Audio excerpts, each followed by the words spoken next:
Upper Echelon is brought to you by Deloitte for innovative thinking and thorough strategic planning. Turn to Deloitte. Mike Solomon is our man in the Upper Echelon this day.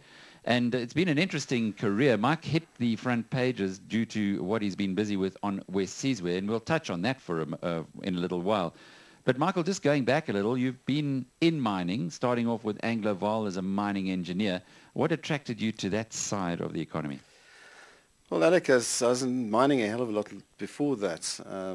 I was born and bred in Stilfontein and the gold mines there. My father was in the mines and he was part of the development of Stilfontein. My family before that came from Kimberley.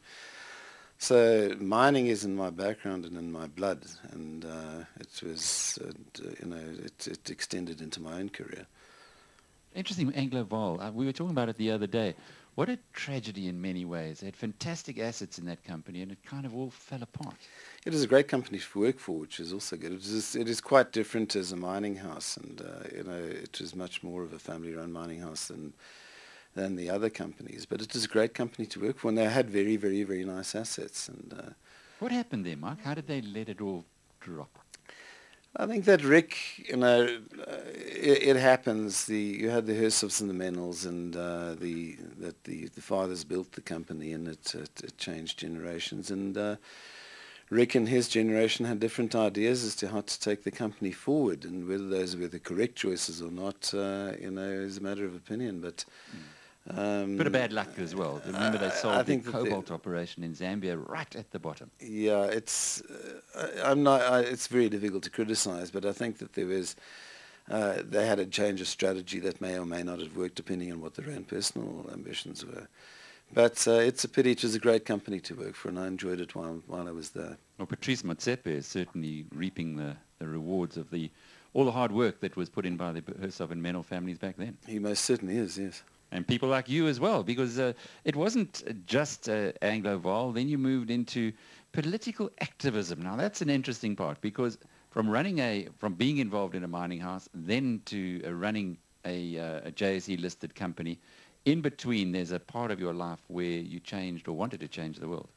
Well, I think I was at university in the mid-70s at the height of student activism, and I think that had a lot to do with the way that I looked at the world and the way that I looked at the mining industry. And so having come out of WITS after the changes and the excitement of the mid-70s and going into an industry that was clearly in transition and had to change, but the politics were, after June 1976, the politics had to change and were changing very rapidly. And so I spent much of the 80s in the industry, first of all with Anglo-Val, and then later with Stephen Robertson and Kirsten and Bateman's in the contracting and consulting side of the industry.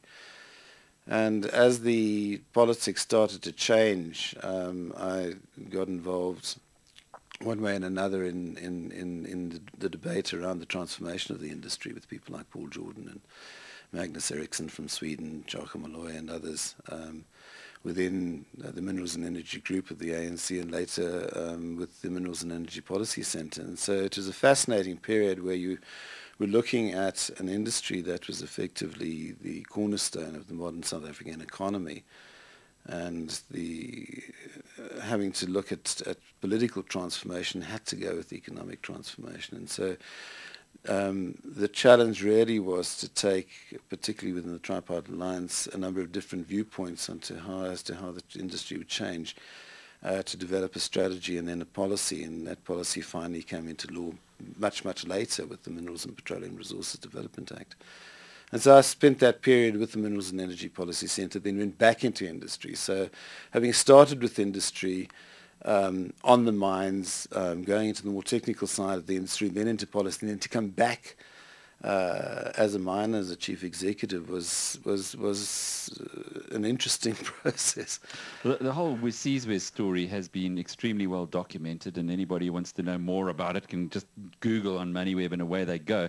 But the lessons that you might have learned from the controversy you had to deal with, the hard work in putting a mine together, and perhaps the satisfaction of looking back and knowing that it finally all did come together. I think there are a number of different dimensions to that. If you look at the project technically, it is a highly successful project. We started off from exploration. We had a very, very clear plan of action, which we stuck to rigidly with the reverse engineering philosophy that we employed, and we were able to very quickly, in a space of 4 years, go from first exploration to bankable feasibility study. And had it not been for the global financial crisis, things would have been very different.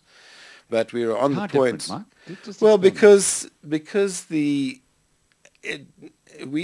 tabled our bankable feasibility study in March 2008, and we had then appointed lead financial advisors to look at the equity raise and the capital raise, and obviously there was a project finance component and an equity component to that. And so we were a long way down the track in terms of getting towards our capital raise when Lehman Brothers hit. And so, and then it just a evaporated. year it evaporated. Now, had Lehman Brothers not happened 3 months later, Wesizwe would have been a very different story, because we would have been able to secure our project finance. Hopefully, because things were flying at that stage, our capital raise had gone well.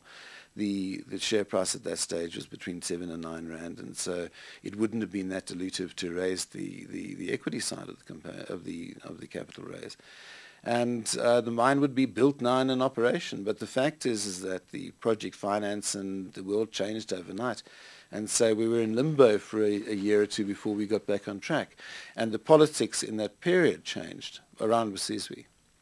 So it was a question of timing. Things, though, your hand, if you like, was changed dramatically. They took back your 5 good cards and gave you 5 pretty scrappy cards. It was a difficult, you've got what I think is a great project, and on the cusp of succeeding what we set out to do, and the rug is pulled out from under one's feet. But then we got weaving pretty bloody quickly and recovered that situation with all the drama that went around it. And the whole Chinese approach, why go there? Why not go to traditional finances of mines in well, because there weren't any options. Immediately after Lehman Brothers and the global financial crisis, there was a period of a hiatus where nobody really knew what was happening within the world. Project finance had dried up for mining companies, particularly early-stage mining companies. People were reluctant to go into growth stocks because cash was king in a recessionary environment. And if we had a choice of either taking the company forward and looking for where we could find money, which was China, or potentially trying to sit it out and perhaps not surviving the hiatus. And so we took a decision. We went to China. We sold the company in China, and the rest is history. We brought in $887 million, and part of it in equity and the other in project finance. And the project is now fully funded and construction is underway. So as a technical project, it is a highly successful project. It's very interesting, that point. Talking with Neil Pretorius from DRD, he also tried to go and sell part of his operation, Blayfours, in China, and was totally unsuccessful. So there isn't an indiscriminate policy from the Chinese of just buying anything that moves. No, I think that there seems to be a view out there that the Chinese will pay top dollar for anything. This is not the case. They're very, very canny business people. They know exactly what they want, and they're hard bargainers. And so it's not the case that it's easy to raise money in China. They want value for money, and they know what they're looking for. Mark, since leaving Wesizwe, what have you been keeping yourself busy with?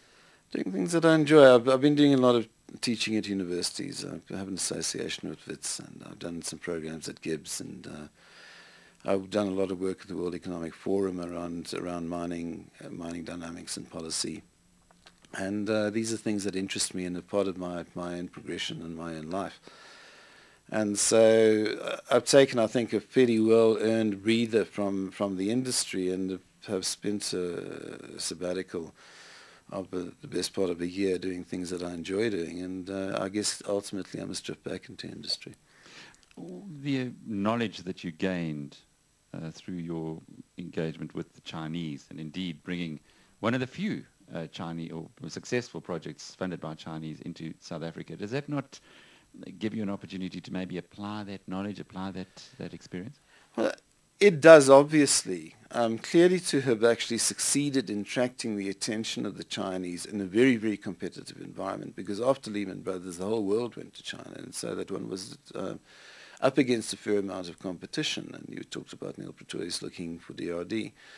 And so the fact that we were able to communicate with the Chinese and to appeal to give them a value proposition that appealed to them means that we did something right. And so obviously that experience, the relationships that we built up over that period, hopefully in future will stand me in good stead in whatever else I do. But if one looks at the economic symbiosis between Africa and China, and particularly within the resources sector, China is very much a reality in Africa, and so it makes sense to stay with an environment where I have relationships, I have a certain amount of knowledge and comfort, and could be of use in the future. What course that will take is of course yet to be seen. So you're still catching your breath, as it were, and see how those things develop. Mark, I think so. Just broadly, because there won't be too many other people in South Africa who've got your insights into this. The whole discussion about nationalization of mines, we get some people within mining saying it's your fault, you haven't done enough. We've got other people saying it's absolute nonsense. Of course, you've got yet another category, the youngsters in the ANC, who are saying it must happen tomorrow, if not yesterday. What do you think is likely to occur on this front? I think as a point of departure, one can't necessarily confuse logic with politics. The fact is that there's a perception out there, both within government and within a large portion of the population, that the mining industry has not succeeded in distributing or redistributing the benefit from the industry as widely as it should have. Now, whether this is the case or not, one could argue that empowerment has been successful. One could argue that it has not been successful, and it really is a question of the eye of the beholder as to which, but the truth lies in the perception, both within government and within a large proportion of the population, that not enough has been done. Now, at this stage, it's academic as to what has succeeded, what more needs to be done. I think that if one were to stick to the original charter and the conditions of the charter, that I think that most of the mining companies will, of necessity and survival, achieve the objectives laid down for them within the constraints and the framework of the charter. But that is not the issue. The issue is that there's popular dissatisfaction with the degree of benefit that is perceived. And I think if one looks at the ANC Youth League document, all 23 pages of it, and if one can cut through the significant rhetoric within the document, there are a lot of important points that one must actually take cognizance of. And that is looking at broadening the base of the benefit, the whole question of increasing the fiscal capacity within the country and the role that the mining industry plays within that, the questions of skills development and broader benefit. Industrialization comes up time and time again. And so if you read the document clearly, in fact, there are some fairly interesting points that come out of it. And it's anybody's guess as to which way the nationalization debate is going to go. So it's that close? It's about politics right now. But the industry, I think, is going to have to look very carefully at what has been said, and is going to have to be proactive in looking those realities in the face and say, well, we've got a year to contribute to the debate. The politics, and I think that there are two streams over here. The political direction will take its course, and what happens in the 2012 elections, I think, is going to define one way and another which way this thing works out. But it's not good enough for the industry. The industry have got to look at what the key issues are and respond to them, and be proactive in responding to those issues. Mark Solomon, political activist, mining engineer, recently stepped down as chief executive of Wesizwe, expert on China, and as you've heard, he knows a bit about the nationalization debate as well. He's our guest in this week's Upper Echelon, which was brought to you by Deloitte. For innovative thinking and thorough strategic planning, turn to Deloitte.